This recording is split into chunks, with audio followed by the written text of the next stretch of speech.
Hello, good morning and a very warm welcome to Newsline, live from the Newsfirst studios here in Dawson Street, I'm told.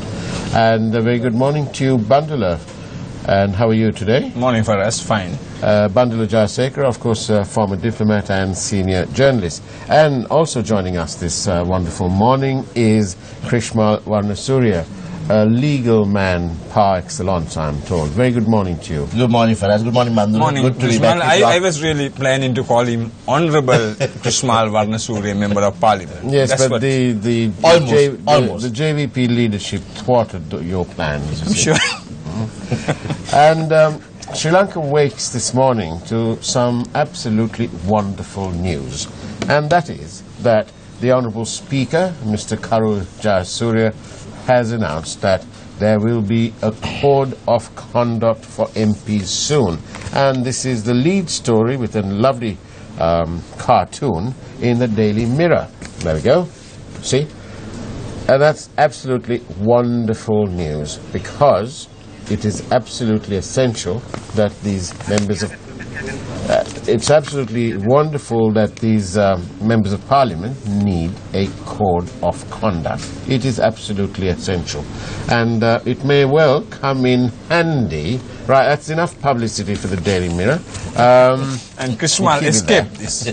So luckily he doesn't have to follow this. I wouldn't have had a problem with this. Now, what I want to say is we also awake this morning to the news, again carried by this Daily Mirror, that the police are to investigate the matter of Avantgarde, especially the vessel MT Avantgarde.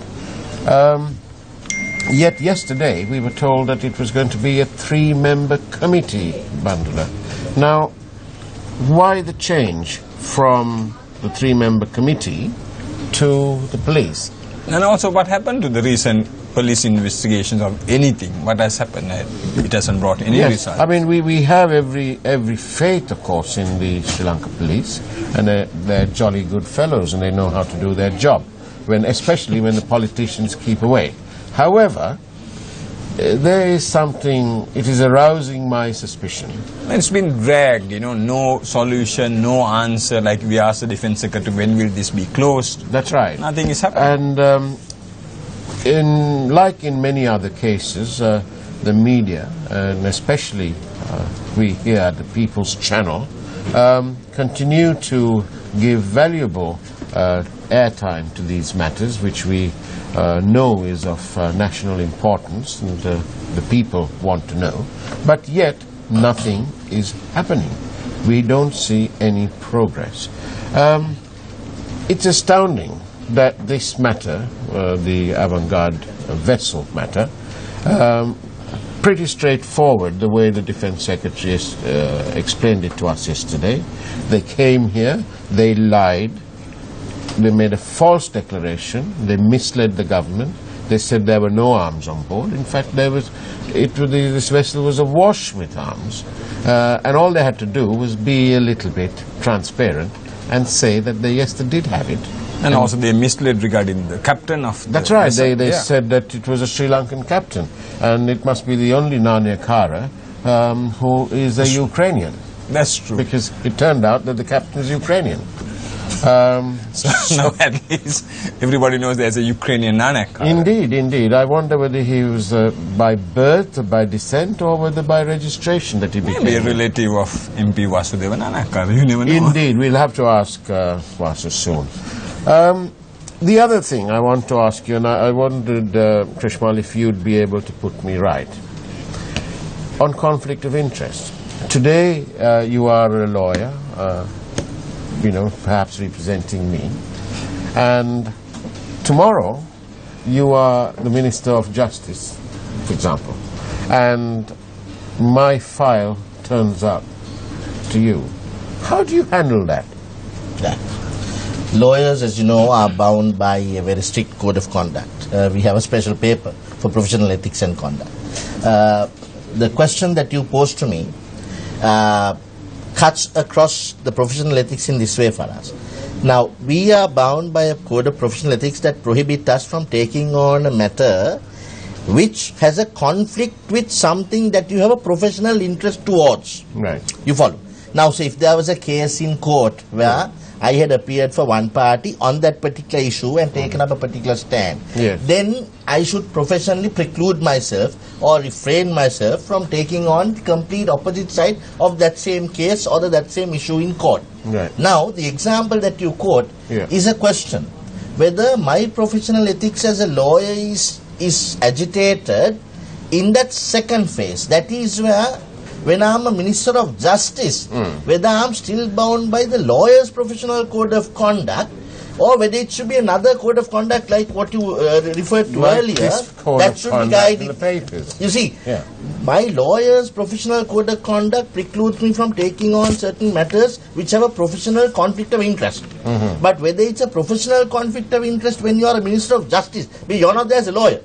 Right. You are there as a parliamentarian. Now, if there was a parliamentarian's code of conduct that precluded you from taking such matters or looking at such matters which have had a professional conflict, whether you as a doctor or as a lawyer or whatever, then that would probably apply to this example. But Krishman, there is a problem in Sri Lanka. Most of the lawyers, once they become MPs, they still continue to practice, but it doesn't happen in other countries. So there is a big problem here which we have discussed in this program. Bandula, I beg to disagree on one point. Some lawyers practice while say MPs, but not when they take on the executive arm of government. So, for example, I can be MP, that I'm a member of parliament, I'm part of the legislature. I don't think there is a big problem in continuing practice because we have practiced in other countries also. We have lived, worked, educated ourselves. There are MPs who practice law, but MPs. Once you become part of the executive arm of government, you know the three branches, legislative, I don't think that's a big problem because as a lawyer, you're a lawmaker. Executive arm of government is what implements a policy, the cabinet of ministers and the president. If a lawyer were to practice as part of the executive arm, then I'm sure what you have has some logic in it, because you can't very well appear for the executive arm and make policy and then come to court and defend that very policy and oppose it. Can I pose a question, a hypothetical question, you see, like this. Let's say that you are the Minister of Justice and I am operating a floating armory in conjunction with my colleague Bandul. I hope you're not. Well, I might. We may, if we get the approval. But then, at one point in time, you've represented us, and now you're the Minister of Justice, and we are in some form of trouble, and the file comes to you. Okay, we understand a bit about professional conflict. However, isn't there some moral, ethical conflict? Because we've paid you at one point in time, right? And you're now holding the file. So both of us say, oh, well, it's all right, it's Krishmal, we've paid him before, we can sort it out. And you know us well. And you know us well. So what happens then?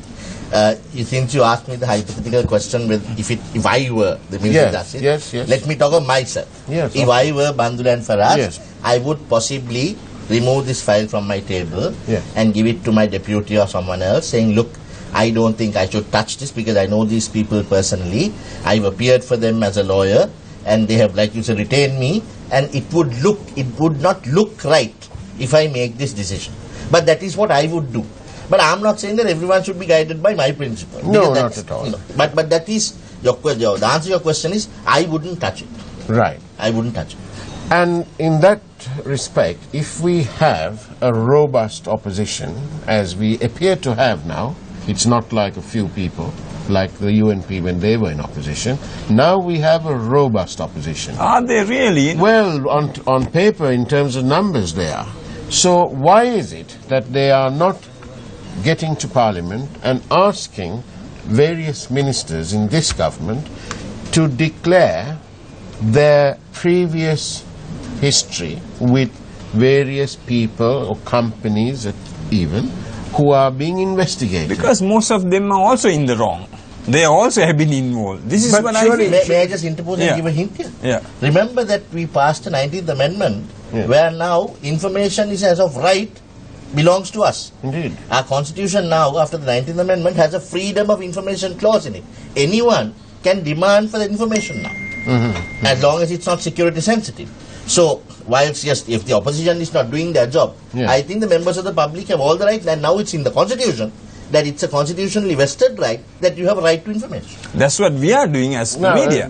especially, I would really like my parliamentarian from wherever I live to get to Parliament and ask, for example, the minister in charge of the police is Tilak Marapana.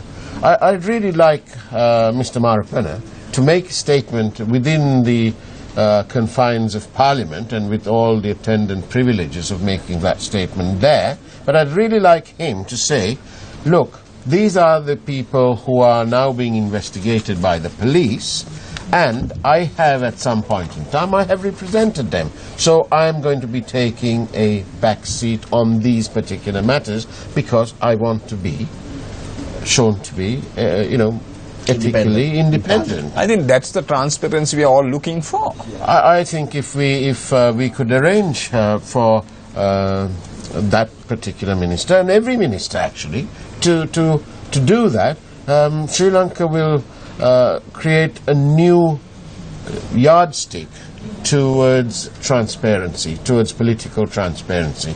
I think really these opposition members need to do some real work instead of just trying to They are playing create politics. Yeah, palpitations. that's really what they are doing. They are playing politics. On the question of opposition, can I just ask you, do we have an opposition? We are the opposition, the media. We are the Exactly. ones who are We are giving the the voice. Because to the people. whilst I respect very much the fact that there were 16 seats and therefore Mr. Sambandhan had to be, by virtue of 16 seats, become the leader of the opposition. The question is, are they taking on, like you said, the national issues that we are now discussing? Yeah. Are they taking it on in Parliament? Are they challenging national issues? Or are they also limited to just one national issue, which is on subsequent to the war that we finished? But there are public issues like this. Whether we hear the opposition in Parliament is a question. The previous regime appeared to think that they were at least 6 feet above ground reality and believed that they could do anything. They could fix the judiciary, they could fix anything they wanted to. The 9th of January saw that the people sent a very loud message, you ain't gonna get me. Right? And so they voted them out. Now, it appears to me, Bandana, that this government, in spite of the fact that they have a coalition and therefore that means the people didn't give them a clear mandate, in spite of that, they appear to be going towards the same road traversed by the previous regime. But for us, shouldn't the president become more proactive and get involved in these matters? What do you I'm think? sure. But, every person has his own style. And President Sirisena's choice, in my view, appears to be one of slowly.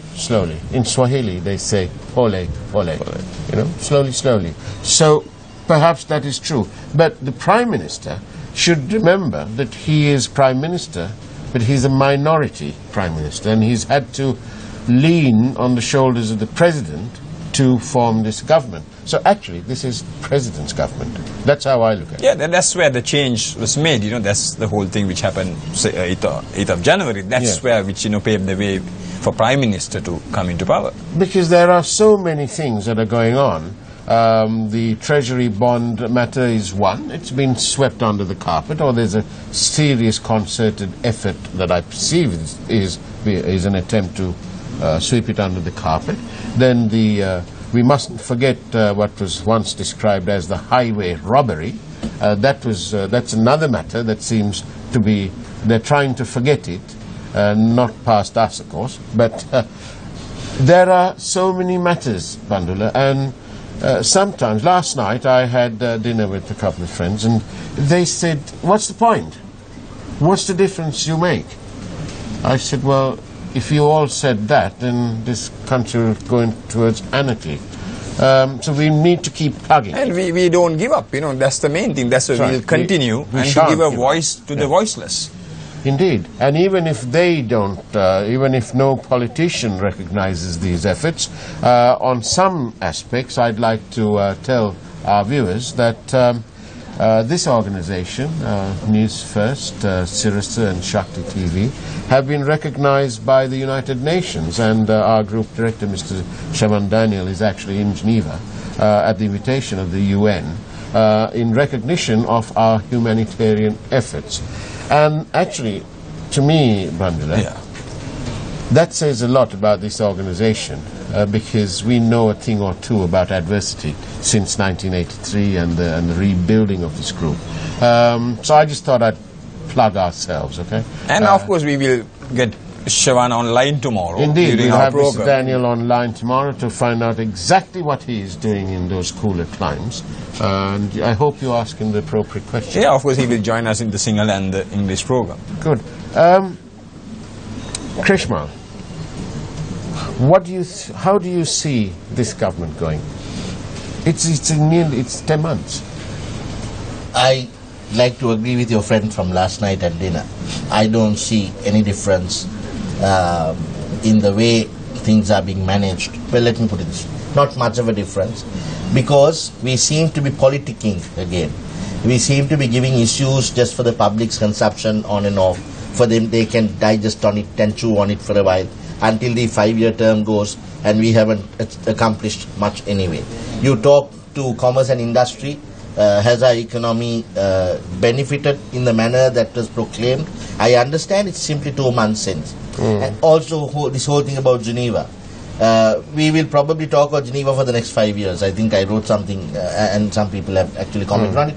So, there is a Geneva phobia. So the earlier government talked of electric chair in Geneva, and they ran their merry governing for a while, and whilst people chewed on the electric chair.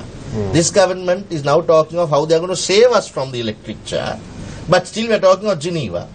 And people will chew on Geneva and what other issues that are dished for them from time to time to talk on, whilst they go on their merry governing and the trips around the world and doing the same thing that previous governments have done. So, I don't see any difference in governance or good governance or constitutionalism or the rule of law that we thought we will have.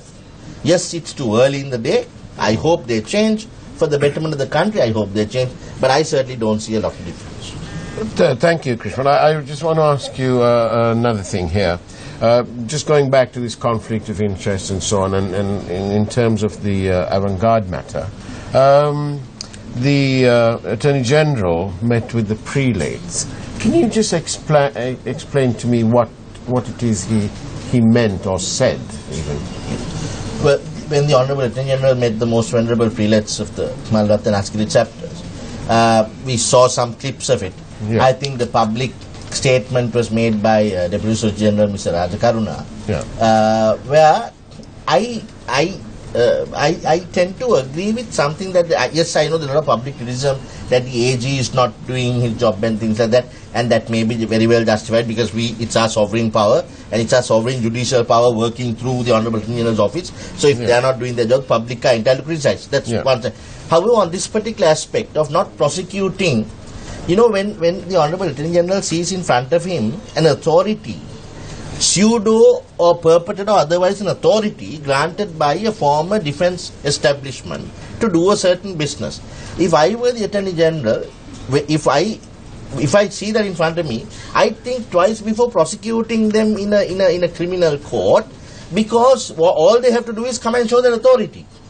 You see, I as an Attorney General won't go into court to prosecute if I know that something is going to be thrown in my face that gives them the authority to do.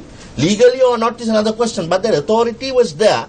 And from what the DSG, the Deputy was saying, it appears that there is some authority that these accused appear to have done that business. Now, he said a further thing. Of course, the DSG was very careful when he made the statement, but I saw between the lines. What he was saying was, now if that authority had been granted illegally, or if that can be seen as an arbitrary exercise of administration, if that authority to hold arms or maintain arms had been given illegally, then it is open for challenge in the writ court or in the Supreme Court for that matter, because then you can challenge the defence establishment for having given that authority.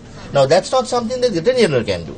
That's something that either a public spirited individual or people concerned, or in the form of a public interest litigation, someone should challenge that, say, well, why was this authority given by whoever it was to these persons, and then have it quashed, have it nullified. Is that what perhaps the Attorney General was hinting at? I believe that from my reading of what was stated to the press, the very short excerpts that you guys played, I believe that is my reading.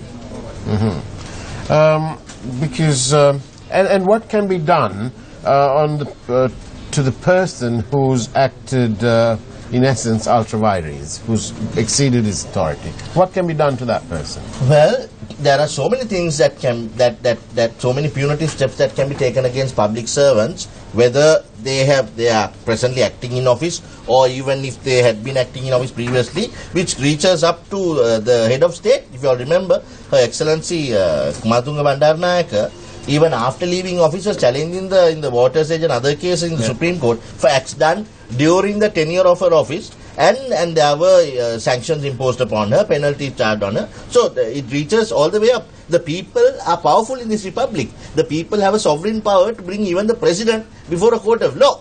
And now that has been further fermented by the 19th Amendment. And Bandula, I was last night's dinner is very important really to this morning's conversation, because it was dinner with a master mariner with over 20 years of experience of maritime law and operations, and he posed the question to me, and he said, do you know what happened before we had the floating armory?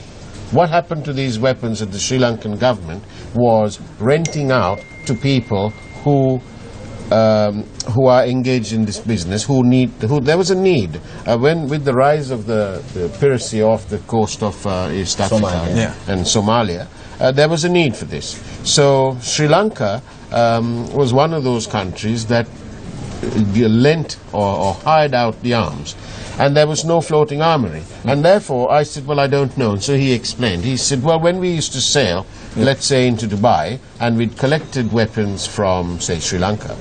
I love to take international maritime law precludes this. You can't take weapons into the port. So what you do is you hand them in to the floating armory. It's like a little store. Okay. So you go and do your business in port, you come out, you get them, and then off you go. And then you remember, this is like a hire car. You've hired the weapons. You need to return it on your way back. Well, sometimes they don't have a need to stop in Sri Lanka other than perhaps to return the weapons.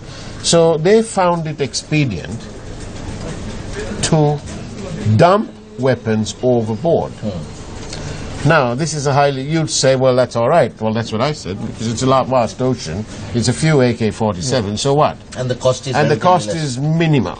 And, we've recovered that cost in the hire. So the government is made the money. Financially, it doesn't matter. However, what my master mariner friend pointed out was, that's the story.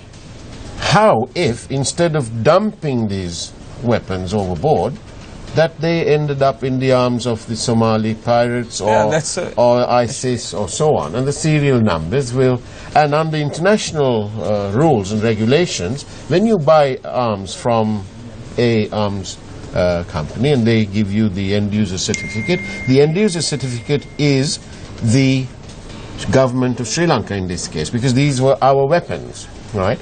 So when that is compromised, and if, God forbid, but if they find this thing in ISIS areas or in, say, Somalia, and if the serial numbers point back to Sri Lanka, there'll be an international outcry.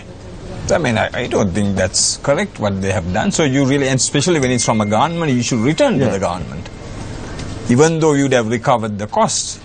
And also the other thing, which he was also able to point out, was that his information was that the arms that the Navy found on board this vessel were not all with Sri Lankan end-user certificates. In short, there were some that were questionable. And that's serious, because how do we know where they were going? And now the police is going to investigate this. That's the story. Well, I mean, all of this, should have been. I am, of course, personally disturbed by the actions of the Attorney General because he instead of closing the case, he could have asked for more investigations, and there was really no need to release this passport, because if this passport hadn't been released, some other things may not have happened. And so, such as when you say other things? Well, there was this incident in Africa where they went off to Africa and they passed off. They passed off as being the official Sri Lankan army. Or the Navy. Or the Navy. Yeah. And they had their uniforms and so on. And this is absolutely crazy. Just like in the movies. Now, I want to ask this question from Krishmal. Krishmal, what's happening? Any regrets with you? Any regrets? Short answer. No, none whatsoever. I actually think what happened was good, Bandula and Faraz. I must first thank you all and all the other stations who carried our message across. There was a following, Bandula, as you all know. People who emailed, who watched the shows, who actually went from stage to stage following what we were saying during the election. So no regrets that I came out and spoke. I believe we still can make a better country, a just society. But can I just finish? Yes. I will continue my service in the Supreme Court as I used to do when the JVP came and invited me to come to Parliament. Right. So I don't think I have actually lost anything at all. Yeah. If at all I were to get involved in politics again, it will have to be on invitation again, because I don't lose any. But what I believe is, if more people like us are to be encouraged to come and serve the country with what we've educated ourselves in, then that nationalist issue needs to be settled before this country once and for all, because I think what happened was good for the country. People rose up to the issue that people can actually market some people and then send to Parliament people who have been, for whatever reason, they may be very good people in the eyes of the party, but the people have defeated them. And when you are defeated by the absolute sovereign hold of this country, can a party secretary second guess that and say, no, the citizen may think that you're not good enough, but I think that you're good enough. So that's a question that this country must decide on. And I think so whatever is good. I think, Bandula, that this whole thing needs to be scrapped. We need a new constitution, properly thought out, and I hope that they do it with some more consultation. Or even maybe without the nationalist MPs. But maybe. the other thing I want to say to you is perhaps... But they are not having these people. But what I want to say... So make it more stringent. Yeah. That's what Faraz is saying. Yeah. Amend the constitution so that when you name someone as a professional and or you as a have candidate, to bring them in. You have to bring them in. Yes, because otherwise it's a tantamount to breach of contract, breach of trust. Can I sue these people in Parliament for breach of trust? I don't. If that happened, he would have been here in a national, I'm sure. But the thing is that I have to go to work, but after I have to wear my tie, I have to go to court. But they all change generally once they go into Parliament. Now, on this note, I'd like to say thank you very much, Krishmal, for always being a here. pleasure. And it's a great pleasure to have you on our network. And Bandula, thank you very much for your invaluable input. Thank you, Faraz. And we await, of course, the return of Mr. Daniel soon for these other matters, don't we? I'll leave you with this short thought for the day. Life shrinks and expands in proportion to one's courage. On that note, I'll let you think about that, and you have a good morning, and God bless.